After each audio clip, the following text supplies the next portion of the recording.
There is a piece of her thinking inside the phone you're watching this on, right now. And for more than 50 years, almost nobody on Earth knew her mind existed at all. They knew her face. In the 1940s, she was billed as the most beautiful woman in the world, a Hollywood star whose look was so striking that two of the most famous cartoon characters of the era were literally drawn from her features. Millions of people watched her on screen. Studio executives built marketing empires on her image, and every single one of them, the directors, the producers, the reporters, the fans, filed her under one label and closed the drawer. The face, the glamour girl, decoration.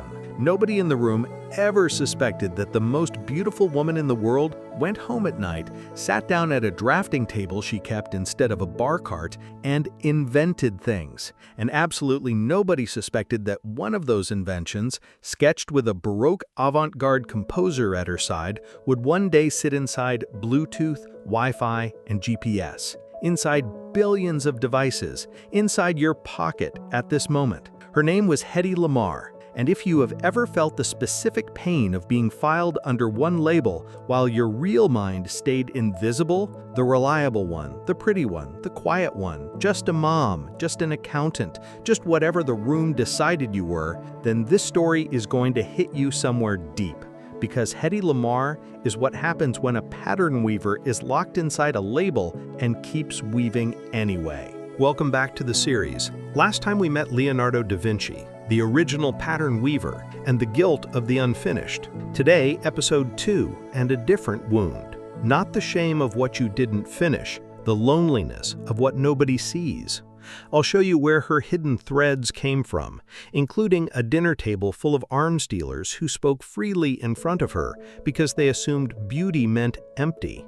I'll show you the exact synthesis moment, one of the cleanest in history, where two threads from two completely unrelated lives fused into a world-changing invention. I'll show you what the world did with it, which will make you angry, and what history did with it, which will make it right. And at the end, I'll give you the one practical thing her life hands every unseen weaver watching this. If you've ever been the smartest person in the room that thought you were the simplest, you found your people. Subscribe and let's meet the woman behind the face. She was born Hedwig Kiesler in Vienna in 1914, an only child in a comfortable Jewish family. And the first thread was planted by her father, a bank director, who took her on long walks through the city and explained, machine by machine, how the world worked, how the streetcar moved, how the printing press printed.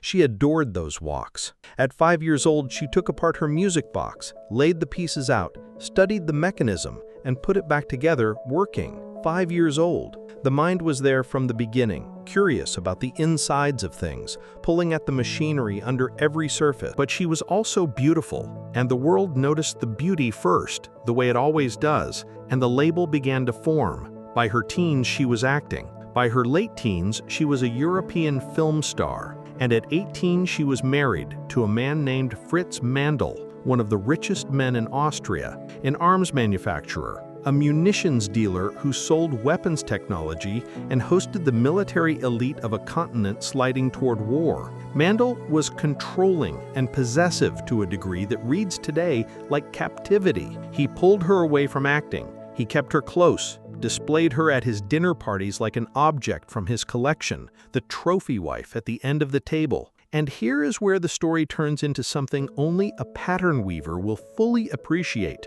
Because at that table, night after night, sat generals, engineers, and weapons designers, talking shop, torpedoes, radio control, guidance systems, the problem of jamming, how an enemy could seize the single radio frequency controlling a weapon and shove it off course. They discussed all of it, openly, in front of her. Why not? She was decoration. Decoration doesn't have ears. Except she did. She sat silently through years of those dinners, absorbing an informal education in weapons engineering that money could not buy, precisely because everyone in the room believed she couldn't possibly be collecting it. Think about that mechanism for a second, because some of you have lived it. The label that makes people underestimate you is the same label that makes them careless around you. The room's blindness became her access. While they saw a face, she was gathering threads. In 1937, she escaped him.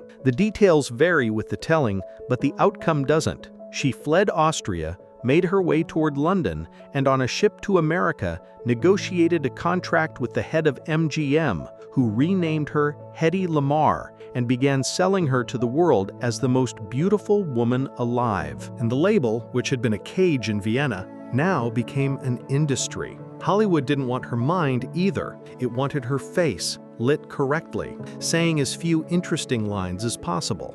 She saw the machinery of that too, with the same eyes that had opened the music box. She said in a line that still stings that any girl can be glamorous, all you have to do is stand still and look stupid. That's not a joke. That's a systems analysis of her own prison, delivered deadpan. So what does a pattern weaver do when the world only permits one of her threads? She weaves at night. Lamarr didn't drink and didn't care for parties. Instead, she kept an inventing table at home, a dedicated corner with equipment and drafting tools. And she filled her evenings with projects. She sketched improvements to traffic signals. She tried to invent a tablet that would dissolve into a soft drink. She dated Howard Hughes, of all people, and when he showed her his aircraft factories, she went away, studied the fins of the fastest fish and the wings of the fastest birds, and came back with a sketch combining them into a faster wing shape.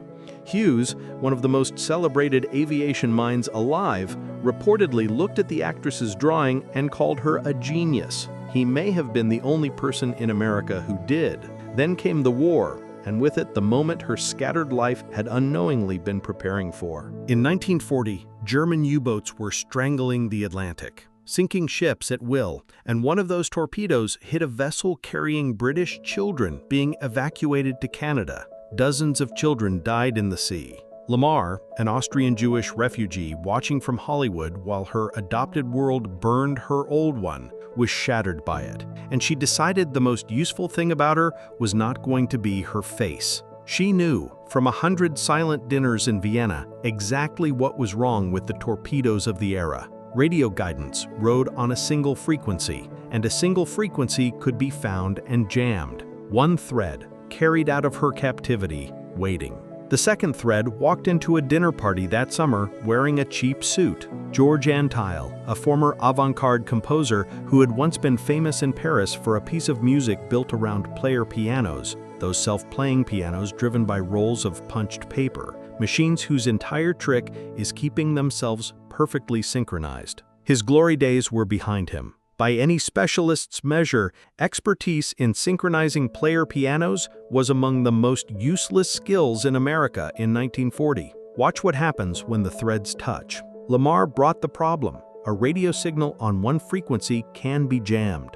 Her idea, the leap only she made, was that the signal didn't have to stay on one frequency. What if the transmitter and the receiver hopped together, frequency to frequency, in a fast, coordinated sequence that looked like random noise to anyone listening in? An enemy can jam a station. He cannot jam a conversation that keeps changing rooms faster than he can follow. The concept is called frequency hopping, and her instinct for it had been fed by every dinner she'd been forced to silently sit through. But hopping in perfect sync is a fiendish mechanical problem. How did two machines, miles apart, one inside a torpedo, change frequencies at exactly the same instant, again and again, without ever speaking? Antheil had spent years of his strange artistic life on exactly that problem in another costume, punched paper rolls. Two identical rolls, one in the ship, one in the torpedo, stepping through the same sequence in lockstep, the same way his player pianos had once kept time with each other. Their design even used 88 frequencies, 88, the number of keys on a piano, an actress's stolen weapons education, and a composer's obsolete party trick. Two threads from two lives the world had already dismissed, and where they crossed, secure communication was born. No radio engineer of the era produced this. The engineers were all standing inside one field. The invention lived at an intersection that only these two unlikely people happened to occupy. If this series has one lesson, it is this exact moment, and it will come up again and again. The breakthrough almost never comes from deeper inside the well. It comes from the person standing between two wells nobody thought to connect. They filed for the patent in 1941 and were granted it in the summer of 1942, a secret communication system, registered under her legal married name. And they did something extraordinary. They gave it to the United States Navy, free, a gift from a refugee who wanted to fight back with her mind. The Navy looked at a world-changing idea handed over at no cost by the most famous face in America and turned it down. The mechanism was dismissed as too bulky, with the enduring quip that they could hardly be expected to fit a player piano inside a torpedo, which was not even what the design required. And then they told Hedy Lamarr to her face how she could actually help the war effort. Use your celebrity, sell war bonds, sell kisses. So she did, because she was determined to matter, and whatever channel the world left open, she went out and raised staggering sums, reportedly millions of dollars in a single evening, selling kisses for the war. Read that again and feel the whole tragedy of the label. The same country that shelved her invention happily monetized her face. The mind was declined. The decoration was accepted with thanks. And the patent sat in a drawer. It expired in 1959. She never earned a cent from it. And then, quietly, the world caught up. The Navy itself revived frequency hopping for secure systems within a few years of the patent lapsing, and used it during the Cuban Missile Crisis. From there, spread spectrum techniques,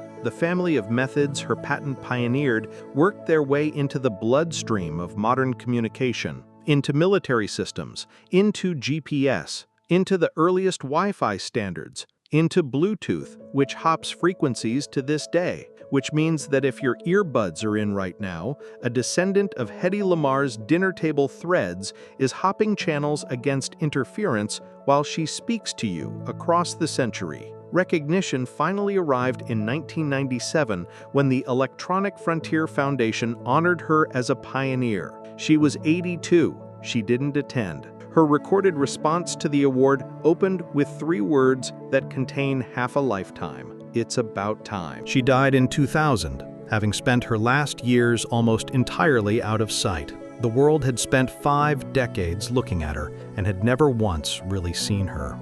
And I want to be careful and honest here, because I know who watches this channel, and I know some of you are carrying your own version of this. 50 years is a long time to be unseen, and some recognition arrives late and some never arrives at all. Her story doesn't promise you a 1997. What her story proves is something sturdier than recognition. The work was real the entire time. The invention worked in 1941 exactly as well as it worked when the world finally said thank you. The applause was never what made her mind true, and the absence of applause never made yours false. So here is the mirror, and here is what you take with you. Somewhere along the line, the world filed you under a label, and the label was smaller than you. Maybe it's your job title, maybe it's your role in your family, maybe like her, it's your appearance, or your age, or your accent, or the one thing you're known for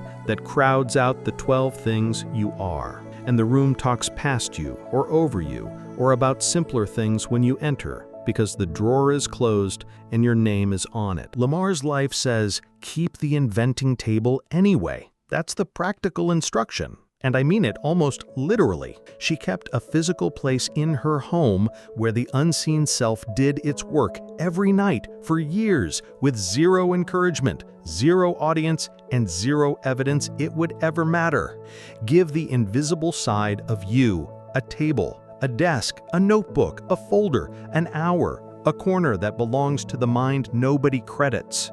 Not because an award is coming, because the collecting is the real work. And the threads you gather while unseen are exactly the ones that fuse one day at a dinner party you haven't been invited to yet with a thread you haven't met. Hers took years to cross. Leonardo's took centuries to be read. The timeline was never the point. The loom was. And notice one more thing she teaches that Leonardo couldn't. The label that blinds people to you also lowers their guard around you. Being underestimated is a wound, but it is also, quietly, a vantage point. You hear what the confident people say when they think no one important is listening. You see the system from below, where its actual machinery is exposed. The unseen weaver often ends up holding threads the celebrated specialists never even noticed were on the table. She built a defense technology out of exactly that position. Don't waste yours. Next time in this series, we meet a man who started as a teenage printer's apprentice and let one trade lead to another until the threads ran through science, invention, and the founding of a nation. Possibly history's greatest proof that a career doesn't have to be a ladder. It can be a web. But before you go, the question, and this one matters to me. Hedy Lamarr spent decades being seen for one thing while carrying a mind full of others. So tell me in the comments, what is the label the world filed you under? And what is one thread you're carrying that almost nobody knows about? You don't have to justify it. You don't have to prove it's useful yet. Just name it. Here, among people who understand exactly why it matters. Because if her story proves anything, it's that the thread nobody knows about might be the one the future is waiting for. Thanks for watching. Now go set up your inventing table.